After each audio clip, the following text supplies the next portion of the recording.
कहने लगे कि मसलन लिख रहे हैं बैठ के तो चाय में मक्खी गिर गई तो वो होल्डर से उसको खूब हिलाते थे, गोते देते, you know. And he believed कि भाई ये मक्खी के एक पर में जहर होता है, दूसरे में त्रियाक होता है, इसको खूब हिलाएं तो ठीक हो जाता है। एक तो बार तो आम परस्ती थी, मंटो साहब यकीन रखते थे। तो मसला ये था कि सियानों का कहना है, हम बहू बेटियां क्या जाने कि अगर बियर को ठंडा ना किया जाए तो जहर लगती है। चुनांचे सामने वाला मछली वाला जो था वो बर्फ़ के ब्लॉक लाता था मछली को ठंडा करने के लिए, तो ये उसमें अपनी बोतलें रख देते थे। और वहाँ से एक और उनमें आदत थी कि किसी भी शख्स को देखकर मतलब है कि उसकी शख्सियत को पहचान जाते थे। आप ज़ाती तौर पे क्या मंटो साहब से मुतासिर थे? बहुत ज़्यादा। किन चीज़ों से मुतासिर? बहुत गलत चीज़ों से सिलसिला शुरू हुआ। वो बंदा ही गलत था।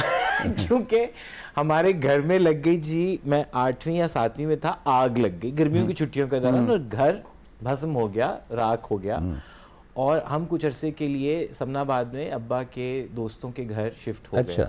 बल्कि दोस्त क्या, वो बड़ी मशहूर फिल्म एक्ट्रेस थी, गालिबन नाजली नाम था उनका। तो उनका नीचे वाला पोर्शन खाली था। अब वहाँ पे सामान अथल पथल जब नहीं, आपको शक नहीं हुआ कि अब्बा वहीं क्यों ले जा रहे हैं? ये अब आप क्यों नहीं, वो हम तो परागंदा तबाह लोग हैं हमारे। इसका इम्पैक्ट क्या हुआ आपकी इस फिल्म का? तो सर फिल्म किस तरह उतना तो नहीं हुआ जितना जिंदगी तमाशा ये सर उस वक्त के हिसाब से ये था कि एक तो ये फिल्म आप समझिए कि जैसे डिस्टिलेशन की मैंने सीरियल की, जो फीचर फिल्म वर्जन था, वो कोई 1.5-2 साल लगे एडिट करने में। तो उसका जो उलट पलट थी वो स्क्रीन प्ले फिर मैंने खुद से बनाया, लेकिन मटेरियल वही था। आई थिंक एक इंडल्जेंस ज़्यादा थी, आई विल बी ऑनेस्ट, क्योंकि अब उस वक्त ये था कि जो आपके पास मटेरियल है तो ऑलमोस्ट आप समझिए कि मैंने उल्टी फिल्म बनाई कि स्क्रिप्ट से शुरू करने के बजाय मवाद है 20 अकसात का, एक किस 40 मिनट की है, तो ये कई 100 मिनट में से मैंने 124 मिनट निकाले। मुझे मज़ा आया करते हुए, तकलीफ भी हुई। उसको जब हमने फिल्म के लिए किया तो बहुत से तकनीकी तकाजे वो थे जो टीवी में नहीं पूरे होते, पूरी डब करनी पड़ी दोबारा। अच्छा, आपने नंदिता दास की मंटो देखी? जी। उसके बारे में आपके कमेंट्स क्या? How do you compare yourself with Nawazuddin Siddiqui? एक तो आई वुड लाइक टू से नवाज का मैं बहुत बड़ा फ़ैन हूँ, बहुत बड़ा फ़ैन हूँ। कौन नहीं है? और मतलब मैं तो इसी बात पे बहुत खुश था कि चले, मैंने तो यहाँ पे टामक टोई मारी, मैंने कहा इंडिया में बन रहा है तो नवाज बन रहे हैं। लेकिन मेरी और नंदिता की बहुत मुलाकातें रहीं जिस वक्त वो डेवलप कर रही थी, क्योंकि एक हमारे कॉमन दोस्त है राफे आलम, तो राफे और नंदिता एक स्कॉलरशिप पे जेल में थे। तो तब नंदिता को पता चला कि पाकिस्तान में मंटो पे कोई प्रोजेक्ट हो रहा है, तो उन्होंने नहीं, तो बना चुकी थी पहले? नहीं, ये तब डेवलप कर रही थी। अच्छा। तब तक हम शूट कर चुके थे और हम अपनी टीजर्स आउट कर रहे थे। Nandita is a very fine actress, very fine and also good director. हाँ, नहीं वो गुजरात वाली फिल्म बहुत। अच्छा, मुझे एक ही इतराज था, तुम्हारी फिल्म मैंने देखी नहीं इसलिए, लेकिन ये है कि मैंने कहा कि नवाजुद्दीन सिद्दीकी, क्योंकि मैंने पर्सनली देखा हुआ, तो नवाजुद्दीन सिद्दीकी का रंग जो था वो ज़रा मेरी तरह मुश्किल किस्म का था, वो मुझे मंटो नहीं लगा। उसे एक्टिंग ठीक है, आई एग्री कि आजकल तो जो स्याफाम एक्टर हैं वो गोरे रॉयल्टी के किरदार, दैट्स डिफरेंट, लेकिन मुझ जैसे बंदे के लिए अलबत्ता जिन्होंने किया दुगल, क्या नाम था उनका, रसिका, जो सफिया बनी हुई, जो सफिया बहुत अच्छा बनी। आपके उसमें सफिया कौन बनी? सानिया सईद। अच्छा, मंटो साहब की बेटियों से मुलाकात हुई, उन्होंने बेपनाह तारीफ की सानिया। जी जी जी जी जी। अच्छा, अब मैंने क्योंकि सफिया आपा को जवानी में देखा हुआ था, तो सफिया अपना Sania is an excellent actress, और वो हमेशा आके कहती है कि मैं आपकी गुलहरी हूँ, वो वैसे ही बहुत बरखुरदार के, एंड आई कुड विजुअलाइज कि उसने भी बहुत अच्छा किया होगा। जी जी जी जी, सानिया ने बहुत बहुत उम्दा। और सानिया और एक शाहिद साहब ने कुछ मंटो साहब की लिखे हुए में से निकाल के एक ऑल्टर ईगो बनाई थी, हमजाद, और वो निमरा बुच्चा ने किया। अच्छा। कि मंटो की जो, तो मुझे अपने, और फिर नूरजहां का किरदार था एक, वो सबा कमर ने किया। तो मैंने तो इसीलिए एक्टर रखे कि ध्यान उनकी तरफ जाए और मेरे पे कम आए। But I will be honest, Nawaz की और नंदिता की इंटरप्रिटेशन ऑफ मंटो और हमारी फर्क जरूर है। आई वुड स्टिल से कि हम स्किल और तकनीक पे डेफिनेटली उनके पास बहुत नहीं वो तो ठीक है, लेकिन एक कनेक्ट हमारा बड़ा फर्क है। वहाँ जैसे मुझे लगा कि उन्होंने एक्यूरेसी को बहुत तवज्जो दी। हमारे यहाँ मे बी इनएक्यूरेसीज थी, लेकिन जो इमोशनल एक उसकी जर्नी थी वो ज़्यादा थी। अच्छा, ये नंदीता ने जो फिल्म बनाई, आपने जो बनाई, दोनों का नुक्ता नज़र ज़ाहिर है डिफरेंट है। डू यू फील के with the passage of time you feel के आपको एक और मंटो बनानी चाहिए? क्योंकि मेरा जो पर्सनल है, और जो मैं कतई तौर पे गलत हो सकता हूँ, लेकिन जो मुशाहिदा है, मंटो को मैंने कम से कम बचपन में कभी ड्रंक नहीं देखा, लड़खड़ाते देखा। मंटो को हमेशा मैंने मुस्कुराते देखा। He was a very pleasant person. और वो कचीचियाँ वट के all the time is not that serious, all the time वो कोई डायलॉग नहीं बोल रहे, तो प्लेजेंट शख्सियत थे। तो ओवरऑल जो मंटो तख्लीक किया गया, आपका नहीं मुझे पता, लेकिन नंदीता का भी, वो भी ऑल द टाइम वो डायलॉग बोल रहे हैं और एक हाई पिच में हर चीज़ के बारे में ये वो सारा कुछ।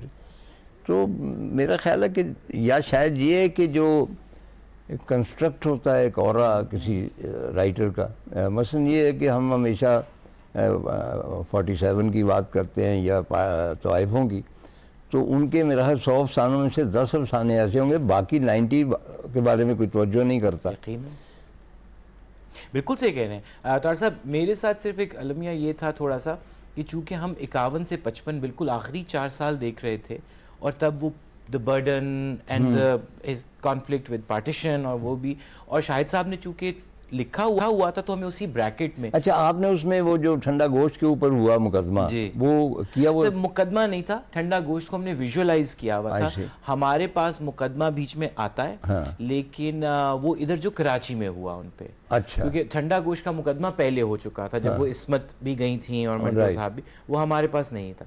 But you are absolutely right कि जो चीज़ें उनके बारे में भी सुनने को मिली, खासतौर पे बॉम्बे ईयर्स वाली, वो जो एक फ्लेयर और उनके अंदर एक प्रॉपर एक जिंदा दिली, और वही सब कहते हैं कि सेंस ऑफ ह्यूमर जो था, वो मैंने भी कम एक्सप्लोर किया, टू बी ऑनेस्ट। अच्छा, आपने जब डायलॉग अदा किए तो आपने टिपिकल उसमें उर्दू लबो लहजे में किए या पंजाबी में?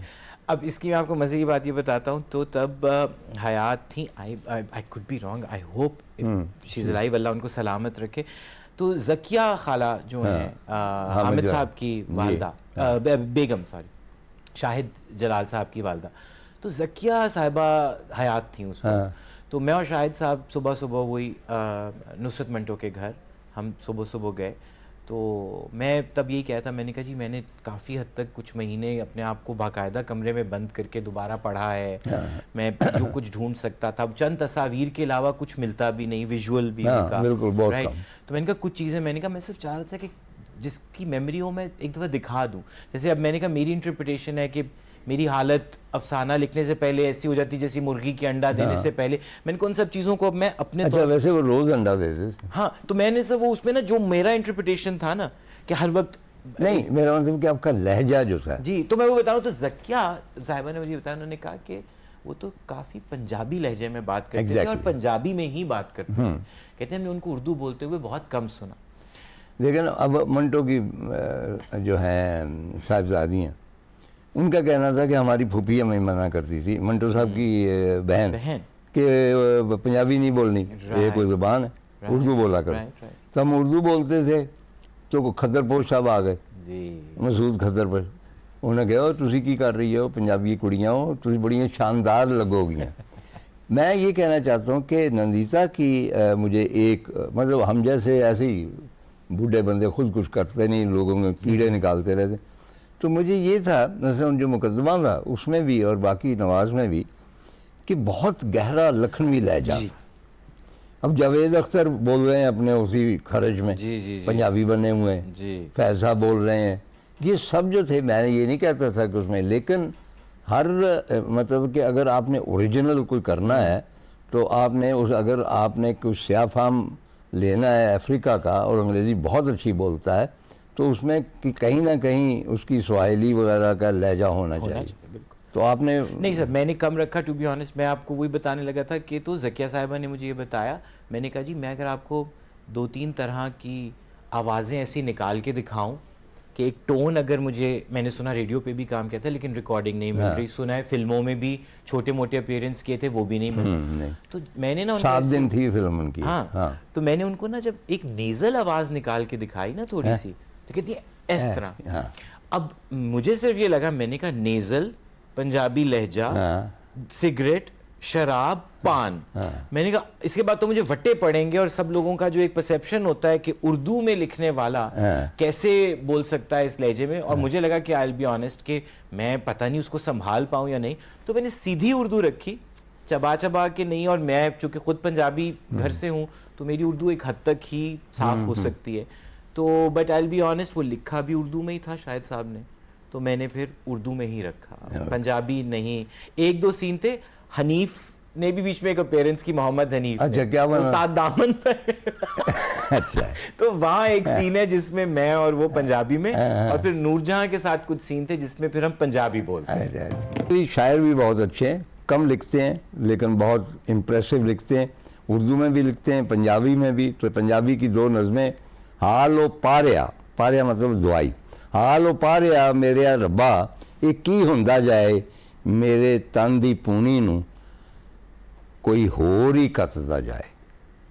दूसरी नज़म है, मुड़ मुड़ क्यों आवड़दे हो, मुड़ मुड़ क्यों आवड़दे हो, तुसी ते मर गए हो, अपने हत्थीं कवरी विच लाया सी, मिट्टी दिती हथ चुके, मुड़ आए सा घर, क्यों आंदे हो याद, तुसी ते मर गए। ख़वातीन हज़रात, एक और मुझे वाक़या मंटो साहब के हवाले से याद आता है, मुझे एग्जैक्टली याद नहीं है कि शायद ऊपर नीचे दरमियान थी किताब या कौन सी थी, तो वो आया कि भाई वो छप रही है। अच्छा, सरमद की तरह मुझ पर कोई कदगन नहीं थी, मैं 8वीं जमात में भी मंटो पढ़ सकता था। हमारे घर में एक लिबरल जो था सिलसिला 12, तो मैंने मंटो उन्हीं ज़मानों में पढ़ा, तो मेरी इंस्पिरेशन भी वही थे। तो मैं गया मकतबा जदीद था शायद, जहाँ पे हनीफ रामे होते। हनीफ रामे बाद में चीफ मिनिस्टर हुए, आपको पता है, जो भी मैं एडमायर हिम वेरी मच, जो मुसव्वराना ख़ताती है उसके पायनियर हनीफ रामे, सबसे पहले उन्होंने बाकायदा आगाज़ किया। तो वो वहाँ पे बैठे होते थे, मेज़ पे काम वाम कर रहे होते थे, तो मैं गया, तो मैंने कहा जी ये किताब मुझे चाहिए, 10 आने उसकी कीमत थी। उन्होंने कहा बेटा 5 आने एडवांस दे जाओ और जब छपेगी ले जाना, तुम्हारी पहली कॉपी मिल जाएगी। मैं रोज़ाना चक्कर लगा। तो एक दिन मैं गया तो उन्होंने कहा कि वो छप तो गई है, दफ्तरी के पास है। मैंने कहा जी किस दफ्तर? उन्होंने कहा शालमी चले जाओ। फिर मैं शालमी गया और वहाँ पे वो चिट दी उनको, ज़ाहिर है वो 5 आने जो थे वो भी मैंने उनको पे किए रामे साहब को। आप इमेजिन नहीं कर सकते कि एक अभी दफ्तरी से आई हुई पहली किताब मंटो साहब की जब आप पढ़ रहे होते हैं तो उसकी फीलिंग क्या, उसकी खुशबू ही अलहदा होती। तो सरमद से मैं ये भी पूछना चाहूँगा कि आई बिलीव ये जो होता है तसलसल टैलेंट का, इसका कुछ फ़ायदा होता है या नुकसान होता है? क्योंकि ये नहीं है कि मैंने देखा कि बड़े बड़े अदीबों के शायरों के बच्चे नहायत ही नालायक होते। आई डोंट बिलीव कि ये घरेलू माहौल ऐसा था। ठीक है, आपको वो मतलब थोड़ी सी इंकरेजमेंट मिलती है, लेकिन until unless you have it in you आप प्रोमिनेंट नहीं हो सकते। बड़े बड़े लोगों ने अपने बच्चे दाखिल किए, कोई एक्टर ये वो नाकाम हो गए। तो आपने क्या अपने बुज़ुर्गों से, दादा से भी, सुल्तान साहब से भी, इरफान से भी क्या इंस्पिरेशन ली जिसकी वजह से आप इधर आए? तार साहब, डेफिनेटली जब आप छोटे होते हैं तो वो आपको और तरह की चीज़ें अट्रैक्ट करती हैं। जैसे अब्बा, मैं छोटे होते समझ ही नहीं आती थी कि काम क्या करते हैं, कि लोगों की आंखें फट जाती हैं, लोग शशदर रह जाते हैं, लोग अपना क्यू तोड़ के कहते हैं तुसी अगे आ जाओ, चाहे वो कबाब की दुकान है या कहीं बिल जमा कराने, you know. So I will be honest, मैं डॉक्टरी पढ़ रहा था, मैंने प्री मेडिकल किया, फिर मैंने जीसी से एमएससी साइकोलॉजी किया। तो मेरा बहुत वो वाला घर में ना उस तरह का माहौल था कि अब्बा ज़रूर इस तरफ ही लाना चाहते थे। लेकिन somehow आई फील कहीं क्रिएटिव एक थी, फील होती थी। कभी कुछ टूटा फूटा लिख लिया, थोड़ी बहुत मैंने रेडियो भी किया थोड़ा सा। तो वहाँ बस यही था कि मैंने अगर कोई चीज़ सीखी थी तो वो काफ़ी अनथक मेहनत करने वाले एक इंसान को मैंने देखा। दादा तो बहुत पहले वफात पा गए थे। अच्छा, मैं एक और मेरी ऑब्जर्वेशन है जी, और वो गलत नहीं होती, मंटो साहब की तरह मैं भी फेस देख के पहचान लेता हूँ कि आपके अंदर दादा की और इरफान की एक कंटिन्यूटी है, हाँ, शायद आपको मालूम है, और वो है आपकी आवाज़। हाँ। बात बता रही, आई डोंट नो। आवाज़ में वो जो एक ख़ास लहक है, हाँ, वो सुल्तान फुर्सत में भी थी, जब वो देहाती प्रोग्राम करते थे, ड्रामे करते थे, इरफान तो मेरे साथ। राइट। तो बहरहाल वो ये- जेनेटिक होगा ऑनेस्टली, बिकॉज वो दादा को तो मैंने बड़ी मुश्किल से रेडियो पे मैंने अम्मी की कुछ रिकॉर्डिंग्स एक दफ़ा निकलवाई, दादा वाली तो मैंने कभी नहीं सुनी आज तक आवाज़ उनकी। हमने सुनी, तो वो जी, और मैं लोगों से ही सुनता हूँ। हाँ। तो आई फील बल्कि मैंने उनके ऑटोग्राफ आपको भेजे भी। बिल्कुल, और मैंने बहुत ज़्यादा मैं खुश हुआ उसको पढ़ के, और जो बात उन्होंने कही वो आपको पता है उसकी टाइमिंग बहुत अजीब थी। वो कहीं ये सब जिंदगी तमाशा के तमाशे के पहले ही आई, आई थिंक कहीं वहाँ से मैं कुछ हुआ के अब तो आई थिंक उस तसलसल में चीज़ जो सीखने को मिली वो यही, एक तो कि अब्बा को मैंने देखा जी, वो सुबह के वक्त कुछ छोटा सा प्रोडक्शन हाउस भी रन करते थे। एक ज़माने में वो रेडियो के वो वॉइस ओवर रिकॉर्ड होते थे वहाँ, फिर कुछ छोटे मोटे इश्तिहार बनते थे। बेला नागा अब्बा थिएटर करते थे, बीच में फिल्मों की शूटिंग भी थी, ड्रामे भी, और पैसे मिला जुला के भी बस इतने होते थे कि एक HSN में भेजा तो गया, लेकिन एक साथ तंबीह के साथ कि ये बड़ा खर्चा है जो तुम पे हो रहा है। तो you know, so I think hard work की एक रिस्पेक्ट वो, एंड सेकेंडली अब्बा ने चूंकि ऑन कैमरा ज़्यादा काम किया था, मैं अपनी नेचुरल इंक्लिनेशन की वजह से बिहाइंड द कैमरा ज़्यादा रहा, तो इसलिए वो कभी डायरेक्ट कंपैरिजन, और कभी आई थिंक अब्बा हालांकि कहते नहीं जी, प्यो पुत्र भी एक फील्ड च होन ते जेलसी होंदी है, मुझे अभी तक तो फील नहीं हुई उनसे, उनको होती है मुझे नहीं पता। तो मैं हमेशा उनको वेरी प्राउड, एडमायर ही करता हूँ इस बात पे कि वो, और वो अच्छे उस तरह से नाक़िद भी बहुत थॉरली पढ़ा मंटो।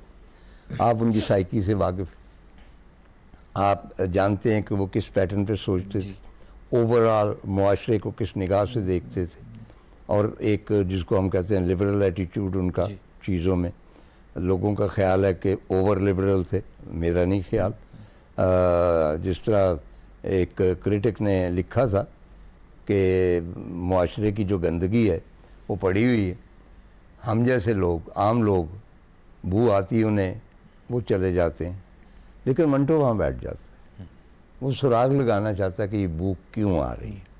चुनांचे जड़ावाला में जो कुछ हुआ, 25 चर्च जला दिए गए, बाइबल जला दी गई, क्रॉसेस जला दिए गए, 80 के करीब घराने थे वो जला दिए गए, तो उसका दुख मेरे अंदर बहुत शदीद।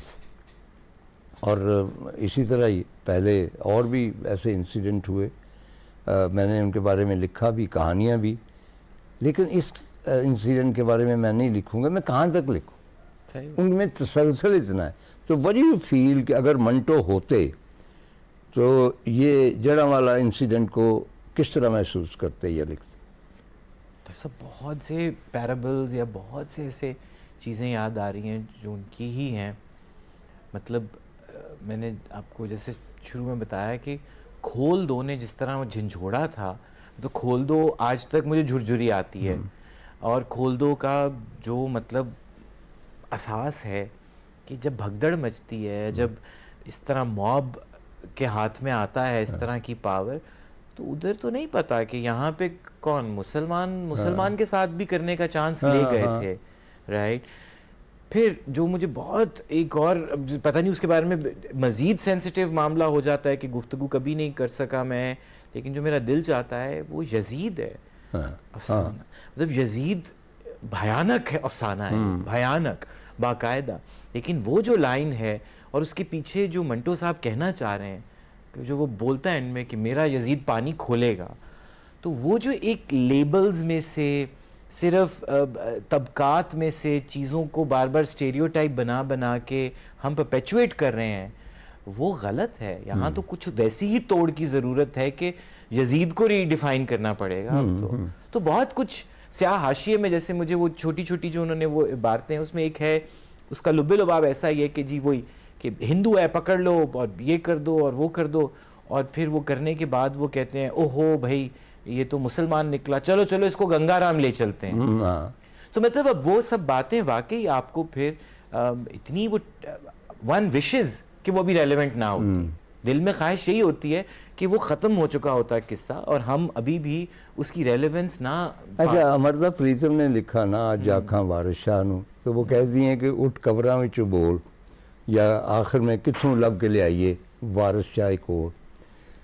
तो आज हम ये कह सकते हैं इस इंसिडेंट के हवाले से कि किथों लब के ले आइए मंटो एक। ऑनेस्टली बट पता नहीं जितनी खराबी हमने कर दी, मुझे नहीं पता कि एक मंटो से ठीक होगा कि नहीं। इधर तो कई मंटो आने पड़ेंगे क्योंकि ये वाकई वो एक रात जो उन सब लोगों ने अपने घरों से दूर खेतों में गुजारी, उस एक रात का उस बच्चे का रोना और वो बेसरो सामानी का एक मंजर, हम उसको और ये नहीं मालूम कि कसूर क्या, हम उसको रिवर्स नहीं कर सकते। कुछ इरिवर्सिबल होता है डैमेज। आई थिंक ये तो एक भयानक चीज़ है जो शर्मिंदगी भी इस पे जितनी भी की जाए सबके बिहार। जिंदगी यही तो तमाशा है। आम लोग यूरोप नहीं जा सकते, ये कमली को कैसे ले गए, वो तो पागल थी, कैसे ले गए, कहाँ ले गए आप? तार साहब अब कुछ ना यूरोप हम में इंटरेस्ट ले रहा है। हाँ। एक जॉयलैंड हमने कान में सबमिट की, वो एक्सेप्ट हो गई। हाँ। जिंदगी तमाशा की थी, वो नहीं हुई थी उस साल। तो हमने इसी तरह रॉटरडैम में एक बहुत बड़ा फिल्म फेस्टिवल होता है। अच्छा। सालाना, उधर हमने कमली सबमिट की और उन्होंने कहा ले आए। अच्छा। फिर उन्होंने कहा जी टीम को भी लाएं। अच्छा। एक बंदे का खर्चा उन्होंने उठाया। हाँ। वो मैं था। हाँ। बाकी सबको मैंने कहा जी वो कह रहे हैं हम इनविटेशन भेजेंगे तो वीजे लग जाएंगे। हाँ। खर्चा अपना कर।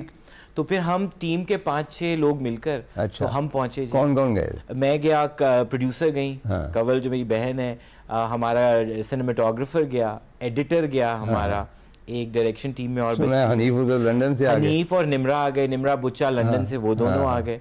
तो इस तरह से हम गए, बड़ा मज़ा आया। और एक ट्रेडिशन बड़ा अच्छा मुझे ये भी लगता है कि हमारे साथ ये पहले बुसान में मैं फिल्म लेकर गया था, तो फिर वहाँ से हमारे एम्बेसडर साहब ने भी कहा कि जी हम देखने आ रहे हैं। अच्छा। सो वो कनेक्शन कहीं फुल सर्कल आपसे मेरा। सुलझुक भाई पहले देखने आए फिल्म। अच्छा। अपने लोग भी लेकर आए। अच्छा। और मुझे पहली स्क्रीनिंग में याद है मैंने सामने देखा, मैंने कहा गोरा कोई नहीं है इस मुल्क से, क्योंकि सारे पाकिस्तानी इकट्ठे हुए इंडियंस थे। और फिर हम हेग गए, घर पे हमने देसी खाने खाए। अच्छा। तो it was a nice experience. नहीं, सलजूक ने बहुत तौसीफ की क्योंकि हनीफ को तो ऑलरेडी वो जानता था। But also you know just taking pride कि जी यहाँ पे वो कहते हैं तो कितने सालों में पाकिस्तानी फिल्म कभी इधर हमने सुना ही नहीं था कि रॉटरडैम में शामिल हुई है कभी। और वो काफ़ी, वो तो फिर फिल्मी मेले को ऐसे लेते हैं कि लगता है पूरा शहर फिल्मी मेला बना रहा है। सर्दी थी बहुत, लेकिन कहाँ से लोग आए हुए थे देखने, और बहुत फिल्में 100 की तादाद में। So it was a wonderful experience. अच्छा, हम क्योंकि वक्त कम है और मुकाबला सख्त, तो वो ज़िंदगी तमाशा मुझे याद है कि भाई अब मैं तवील नहीं होता कि भाई थोड़ा सा मैंने उसका देखा जो भी टीज़र था, और इरफान ने मुझे बताया कि उन्होंने निगोशिएट करने की भी कोशिश की, सर्टन जो ऑब्जेक्शन जिन्होंने किया कि आप देख लें।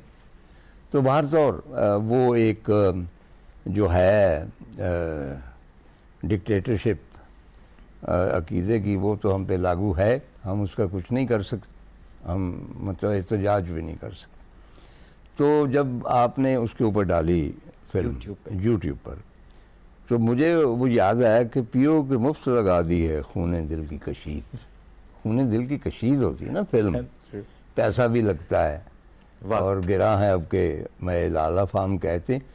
तो आपकी ये बड़ी लार्ज हार्टेडनेस है कि आपने उसको आम कर दिया। और मुझे ये भी आपने इनिशियली जो बात की बड़ी खूबसूरत की।